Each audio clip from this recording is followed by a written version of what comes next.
الحمد لله الحمد لله نحمده ونستعينه ونستغفره ونؤمن به ونتوكل عليه ونعوذ بالله من شرور أنفسنا ومن سيئات أعمالنا من يهده الله فلا مضل له ومن يضلله فلا هادي له ونشهد أن لا إله إلا الله وحده لا شريك له ونشهد أن سيدنا وسندنا ومحبوبنا ومحبوب ربنا وآلنا وأولنا وأولنا وآخرنا وظاهرنا وباطننا محمدا عبده ورسوله أما بعد فأعوذ بالله من الشيطان الرجيم بسم الله الرحمن الرحيم ربنا وابعث فيهم رسولا منهم يتلو عليهم آياتك ويعلمهم الكتاب والحكمة ويزكيهم إنك أنت العزيز الحكيم ومن يرغب عن ملة إبراهيم إلا من سفه نفسه ولقد اصطفيناه في الدنيا وإنه في الآخرة لمن الصالحين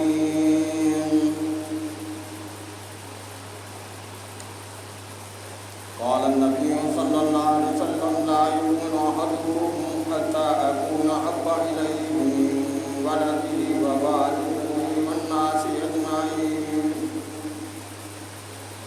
آمنت بالله صدق الله مولانا العظيم وصدق رسوله النبي الكريم اللهم صل على محمد وعلى آل محمد كما صليت على إبراهيم وعلى آل إبراهيم إنك حميد مجيد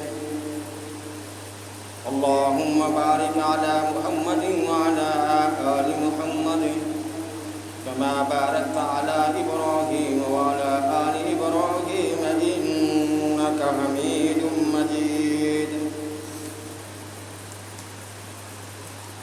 وہ شہر محبت جہاں مصطفیٰ ہے وہیں گھر بنانے کا جی چاہتا ہے وہ شہر محبت جہاں مصطفیٰ ہے وہیں گھر بنانے کا جی چاہتا ہے وہ سونے کے کنگن وہ چاندی کی محفل نظر میں بسانے کا جی چاہتا ہے وہ شہر محبت جہاں مصطفیٰ ہے وہیں گھر بنانے کا جی چاہتا ہے وہ جہاد محبت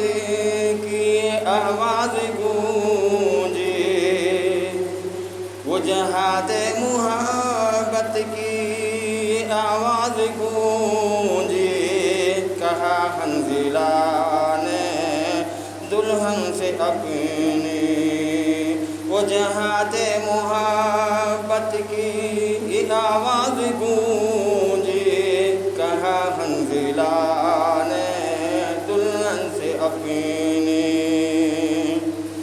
اجازت اگر دو تو شہادت کو اپنے لبوں پہ لگانے کا جی چاہتا ہے اجازت اگر دو تو شہادت کو اپنے لبوں سے لگانے کا جی چاہتا ہے جہاں مصطفیٰ ہے وہیں گھر بنانے کا جی چاہتا ہے۔ یہ پوچھا نبی نے کچھ گھر میں بھی چھوڑا، یہ پوچھا نبی نے کچھ گھر میں بھی چھوڑا، تو صدیق اکبر کے ہونٹوں پہ آیا۔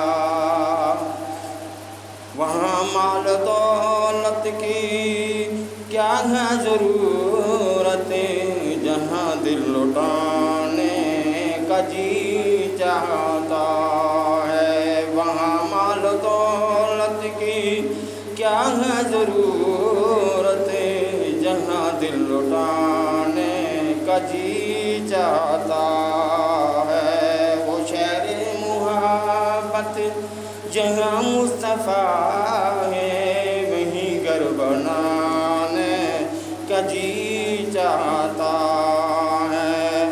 اور ستاروں سے یہ چاند کہتا ہے ہر دم، اور ستاروں سے یہ چاند کہتا ہے ہر دم، تمہیں کیا بتائیں ٹکڑوں کا یہ عالم، تمہیں کیا بتائیں ٹکڑوں کا یہ عالم۔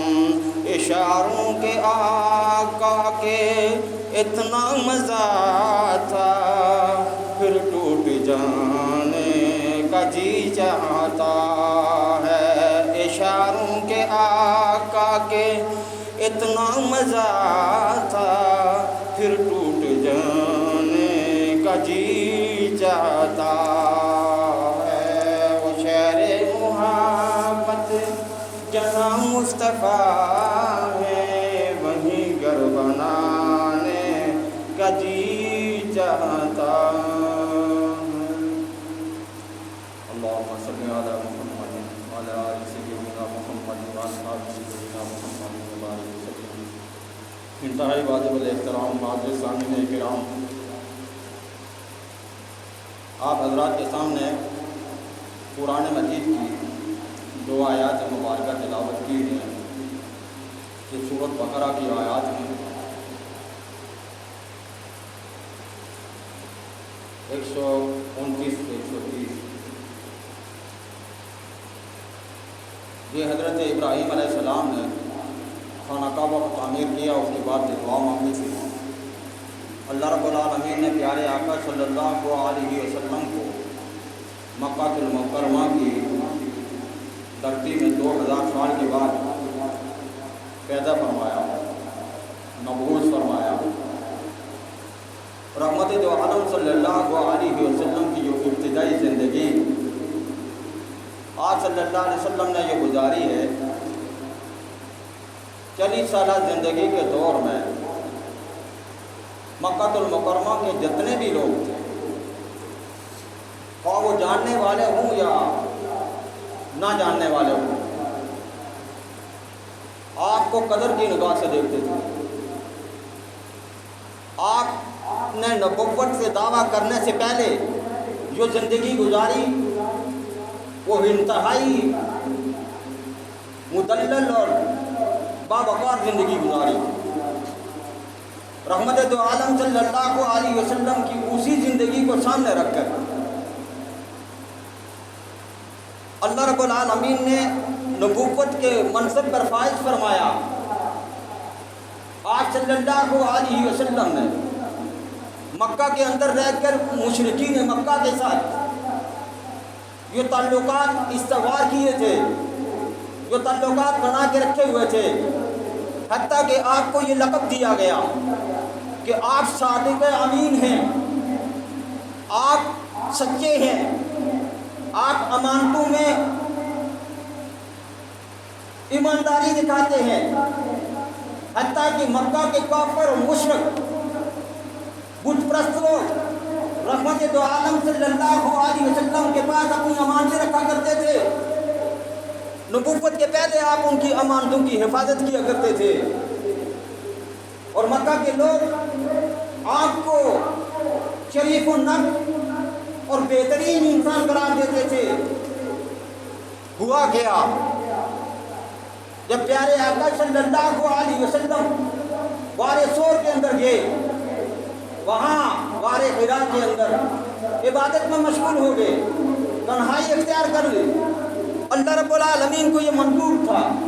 40 سال کے بعد اللہ رب العالمین نے جبریل امین کو غار حرا میں بھیجا۔ آپ صلی اللہ علیہ وسلم تنہائی میں تھے، آپ صلی اللہ علیہ وسلم عبادت میں مشغول تھے۔ یہ عبادت کس کے طریقے پہ کرتے تھے؟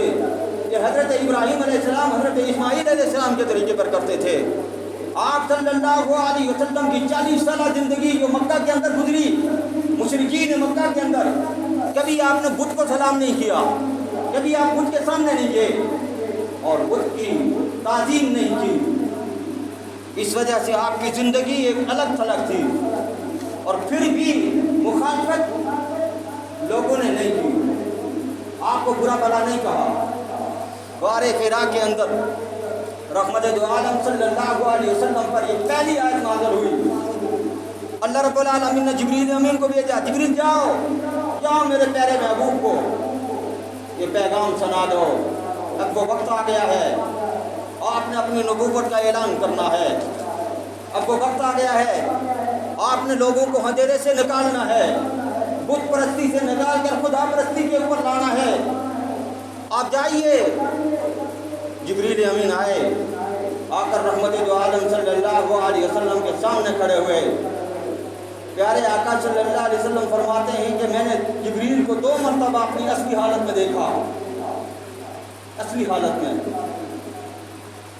ایک دفعہ آپ کو میں نے غار حرا کے سامنے اصلی حالت میں دیکھا، اور دوسری دفعہ میں نے مطالبہ کیا ہے جبریل آپ اپنی اصلی حالت دکھا دیں۔ فرمایا ان کا ایک پر آسمان کے ایک کونے پہ تھا، دوسرا پر ان کے دوسرے آسمان کے دوسرے کونے پہ تھا، چاروں طرف سے آسمان کو گھیرے ہوئے تھے۔ جبریل امین کی یہ حالت دیکھ کر رحمت دو عالم صلی اللہ علیہ وسلم خوف زدہ ہو گئے۔ غار حرا کے اندر جبریل امین آئے، آپ صلی اللہ علیہ وسلم سے مخاطب ہوئے، پڑھیے اقرا۔ رحمت دو عالم صلی اللہ علیہ وسلم نے فرمایا میں نے کبھی نہیں پڑھا، پڑھا لکھا نہیں ہوں، نہ ہی میں کسی سکول میں گیا، نہ کسی کالج یونیورسٹی میں گیا، نہ کسی مدرسے میں گیا، میں نے کچھ بھی نہیں پڑھا ہوا ہے، میں نہیں پڑھ سکتا۔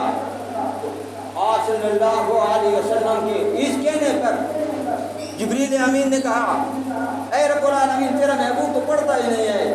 فرمایا اے جبریل پیارے محبوب کو اپنے سینے کے ساتھ لگا لو، اپنے سینے کے ساتھ لگا کر دبا لو، تاکہ ان کے دل کی جو کمزوری ہے وہ دور ہو جائے۔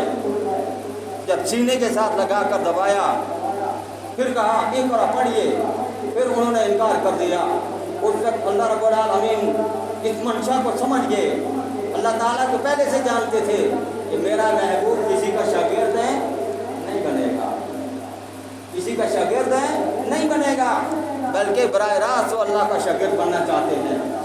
تو جبریل امین کو کہا اے جبریل میرا آقا اس طرح نہیں پڑھیں گے، ایسے کہیے اقرأ باسم ربک الذی خلق، پڑھیے اس کے نام پہ جس نے تجھے پیدا کیا، پڑھیے اس رب العالمین کے نام سے جس نے آپ کو پیدا کیا۔ اقرأ باسم ربک الذی خلق خلق الانسان من علق، جس نے انسانوں کو پیدا کیا، فرمایا پڑھیے اس کے نام پہ۔